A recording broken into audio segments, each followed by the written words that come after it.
चिल्लाती हुई सास के पास आती है। सासू माँ, अरे सासू माँ कहाँ है आप? ये तो धोखा है, धोखा दिया आप लोगों ने मुझे। इसे ससुर के चक्कर के बारे में पता चल गया। अरे तो उसमें तुझे क्यों धोखा मिला है? अरे नल में पानी नहीं आता, कपड़े कैसे कब धुलेंगे? अच्छा, तू पानी नहीं आ रहा उसकी बात कर रही है? तो आपने क्या सोचा? कुछ नहीं। अच्छा हाँ, तेरी माँ ने कहा था कि कपड़े धोने का शौक है तुझे, याद आया मुझे। शौक बोलकर कपड़े धोने वाले मेरे जुनून को कम ना आके सासू माँ, कपड़ा धोना मेरा गुरूर है। तभी पति भी वहाँ आ जाता है। अभी मैंने इसे सनी देओल की फिल्म दिखाई है, उसी के डायलॉग मार रही है माँ। अच्छा सुन, साफ साफ बता रही हूँ, पानी सुबह 4 से 6 और शाम को 10 से 12 आता है, समझी? विभा टाइमिंग सुनकर हैरान हो जाती है। ये क्या भूतों का मोहल्ला है? सुबह 4 बजे उठकर कौन कपड़े धोता है? 4 बजे टंकी में पानी जाता है, फिर सारा दिन धोना ना, किसने मना किया? अरे कैसी बात कर रही हैं? 200 लीटर की टंकी में कितने कपड़े धो लूंगी मैं? सुबह ही उठ जाऊंगी मैं। अब क्या था, विभा सुबह 4 से लेकर रात के 12 बजे तक कपड़े ही धोती रहती। एक रोज सास पड़ोस से निकलकर कहीं जा रही होती है कि साथ वाली कहती है, हाँ कल्लू की माँ, जरा ये बताओ कि 2 साड़ी है, 2 ब्लाउज और 1 पेटीकोट और 1 नाड़े वाला लंबा कच्छा। हाँ तो? अरे तो क्या, कितना लोगी धुलाई ये बताओ। धोबन दिख रहे हैं हम क्या?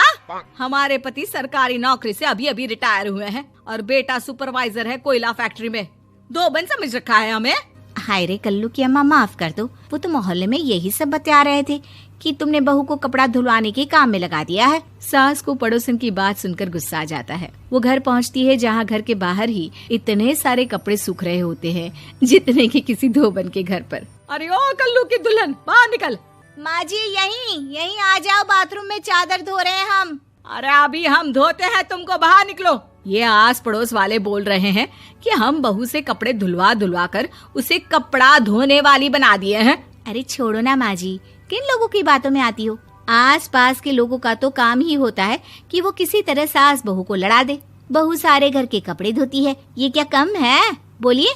सास को भी लग जाता है कि वो बहू का ये सनकीपन नहीं छुड़वा सकती, इससे अच्छा है कि खुद ही चुप हो जाए। एक रोज सास और बहू मंदिर जाते हैं, जहाँ सास की साड़ी वहाँ खड़ी भीख मांगने वाली से मिलती है। माँ जी क्या बात है, आपकी साड़ी उस भिखारन से कितनी मिल रही है ना?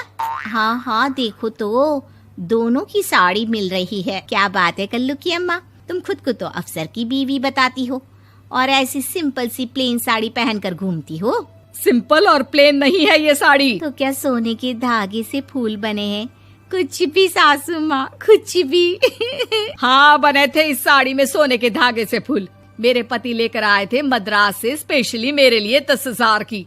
ताहे भाई साहब इस भिखारन के लिए भी सेम टू सेम साड़ी लेकर आए होंगे 10,000 की। सास उस वक्त कुछ नहीं कहती, लेकिन बहू के साथ घर आती है और अलमारी से एल्बम निकाल कर लाती है। ये साड़ी देख रही है, ये वही साड़ी है जिसे मैंने अभी पहना था। इस साड़ी में ये जो चमकदार फूल दिख रहे हैं ना, ये सोने के धागों से काटे गए हैं।